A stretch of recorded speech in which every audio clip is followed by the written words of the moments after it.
좋아요, 구독! 외신 브리핑 시작합니다. 어제 미국 증시는 추수감사절 연휴로 휴장에 들어갔습니다. 따라서 오늘은 관련해서 다양한 기사들을 좀 모아봤고요. 먼저 유가 소식부터 함께 보도록 하겠습니다.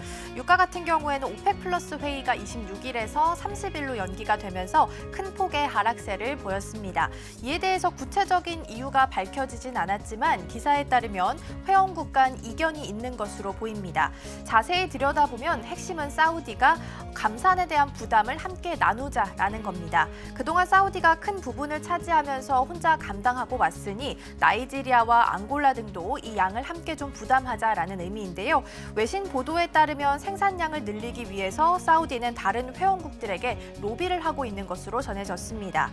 현재 사우디는 7월부터 하루 100만 배럴씩 감산을 시작해서 연말까지 이어가겠다라고 이야기를 했고요. 러시아 역시 하루 30만 배럴 감산 방침을 올해 말까지 유지하려고 하고 있습니다. 회원국들 간 이견이 해결될 수 있을지 유가의 가격과 함께 체크해 보시면 좋을 것 같습니다. 이번에는 금과 관련된 기사 함께 보겠습니다. 일단 종가상 기준으로는 1992달러 선에서 종가를 형성했습니다. 국제 금값이 사상 최고치를 향해 가고 있다라는 전망이 나오게 됐습니다. 미국 시장 조사 업체 펀드스트렛은 금값이 결국 온스당 2,500달러, 한화로 약 325만 원을 돌파하게 될 것이다라고 밝혔는데요. 실제로 지난 21일에는 주요 심리적 저항선이라고 불리는 온스당 2,000달러, 한화로 약 260만 원을 넘어서기도 했습니다. 금값의 상승세는 미국의 달러 약세 그리고 미국 국채에 있어서 수익률이 조금 하락하게 되면서 수요가 급증했기 때문으로 풀이가 되고 있습니다. 일단 보고서는 금값에 대해서는 기술적으로 매우 긍정적이다라고 하면서 금이 새로운 최고치로 향하기 시작했다라고 주장했습니다. 실제로 2,080달러의 저항선 돌파는 확실한 기술적 돌파구를 의미한다라고 이야기하기도 했는데요. 여기서 돌파하기만 한다면 앞으로 금값은 훨씬 더 빠르게 상승할 것으로 전망되고 있습니다. 계속해서 글로벌 이슈들 정리해 볼 거고요. 조회수가 높았던 기사들 위주로 준비했습니다. 먼저 첫 번째 기사 함께 보시죠. 첫 번째는 월스트리트 저널 기사에서 가지고 왔고요. Sam Bankman-Fried's Life Behind Bars, Crypto Tips and Paying with Fish라는 기사입니다. 암호화폐의 왕, FTX의 창업자 샘 뱅크먼 프리드 기억하실 텐데요. 고객 주금을 수십억 달러 빼돌린 혐의로 유죄 판결을 받고 법원의 형량 선고를 기다리면서 현재 구치소에서 수감 중입니다. 그런 그가 구치소에서 고등어 화폐를 사용하고 있다라는 기사인데요. 뱅크먼 프리드는 구치소 매점에서 판매하고 있는 고등어 절임팩을 매입하고 있다라고 합니다. 이것은 식사용이 아니라 구치소 수감자들 사이에서 화폐 대용으로 사용되고 있기 때문인데요. 전통적으로는 담배가 화폐 대용으로 좀 사용되어 왔었지만 미국 정부가 수감자들의 흡연을 금지시킨 이후부터는 매점에서 판매하고 있는 고등어 절임이 이 안에서는 새로운 거래 수단이 됐다고 합니다. 한편 뱅크먼 프리드는 구치소 교도관들에게 암호화폐 투자에 대한 조언도 하고 있다라고 전해졌는데요. 법원은 뱅크먼 프리드에 대해서 내년 3월에 형량을 선고할 예정입니다. 뱅크먼 프리드에게는 최대 100년 이상의 징역도 가능한 것으로 알려져 있고요. 판결이 어떻게 나는지도 중요하겠지만 무엇보다는 FTX 거래소를 이용했던 투자자들에게 이루어질 손실 보상 방법은 있는지 이 부분을 함께 체크해 보셔야 될 것 같습니다. 이어서 두 번째 기사도 함께 보도록 하겠습니다. 두 번째는 CNBC 기사를 가지고 왔고요. Global smartphone sales rebound in October after declining for more than 2 years. 카운터포인트에서 발표한 보고서와 관련된 기사입니다. 그리고 주제는 글로벌 스마트폰 시장인데요. 글로벌 스마트폰 10월 판매량이 전년 동월 대비해서 28개월 만에 상승세로 돌아선 것으로 나타났습니다. 다른 것보다 신흥시장 회복세에 힘입은 것으로 보이는데요. 보고서는 중동과 아프리카 지역의 지속적인 회복세, 그리고 화웨이의 중국 시장 복귀, 그리고 인도에 있어서 축제 시즌의 영향 등으로 신흥 시장이 이 반등을 주도했다라고 평가를 했습니다. 반면 이미 스마트폰 보급량이 포화생타다라고 볼 수 있는 선진 시장은 회복 속도가 상대적으로는 느린 것으로 나타났고요. 특히 화웨이 같은 경우에는 지난 9월에 첨단 반도체를 탑재한 스마트폰 메이트 60 프로를 출시를 했습니다. 당시에 자체적으로 만들었던 반도체 칩이 들어갔기 때문에 글로벌 투자자들의 관심을 모으기도 했었는데요. 실제로 3분기 중국 스마트폰 제조사 가운데 가장 빠른 성장세를 기록하기도 했습니다. 이어서 2위 된 삼성전자로 20%를 차지를 했고요. 3위는 애플로 지난 9월 말 아이폰 15 시리즈가 출시되면서 이 판매량 반등에 기여를 했습니다.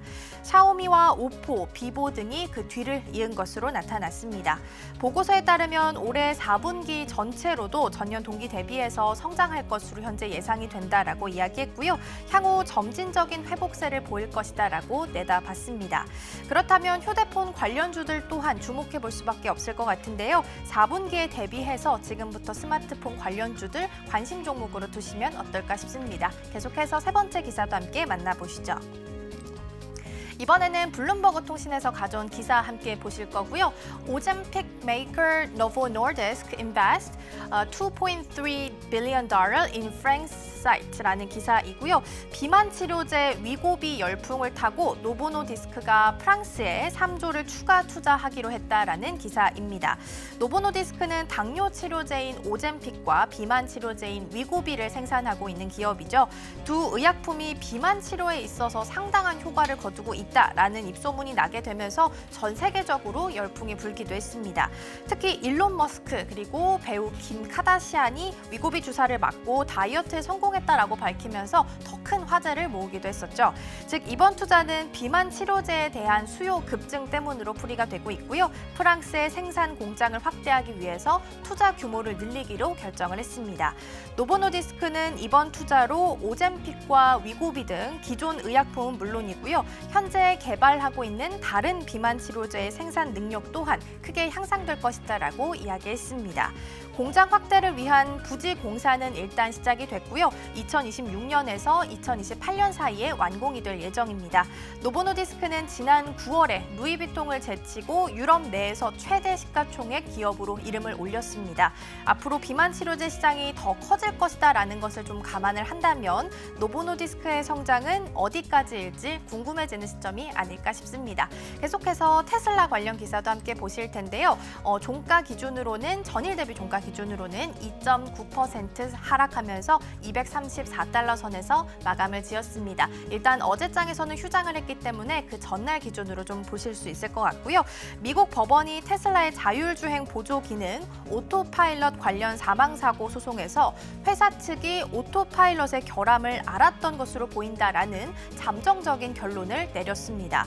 즉 테슬라를 상대로 낸 소송을 낸 교통사고 사망자 유족이 징벌적 손해배상을 청구하는 것을 허용했다라고 볼 수 있을 것 같고요. 사고 내용을 좀 보면 이렇습니다. 2019년 마이애미 북쪽에서 오토파일럿을 켠 채 주행 중이던 테슬라 모델 3 차량이 대형 트럭의 트레일러 밑을 들이받으면서 운전석에 있던 스티븐 배너가 사망한 사고에 대해서 유족이 테슬라의 책임을 주장하면서 이 소송을 제기를 하게 됐습니다. 스콧 판사는 이 사고를 앞서 발생했던 2016년 오토파일럿 사고와 비교하면서 소름 끼칠 정도로 비슷하다라고 이야기하기도 했는데요. 향후 배심원 판결 일정은 아직까지는 잡히지 않은 상황입니다. 이 첫 사망사고 민사소송에서 일단 승소를 한 바가 있었는데요. 이번 플로리다주 재판으로 테슬라는 다시 한번 이 오토파일럿과 관련된 소송에 있어서 위기를 맞게 됐습니다.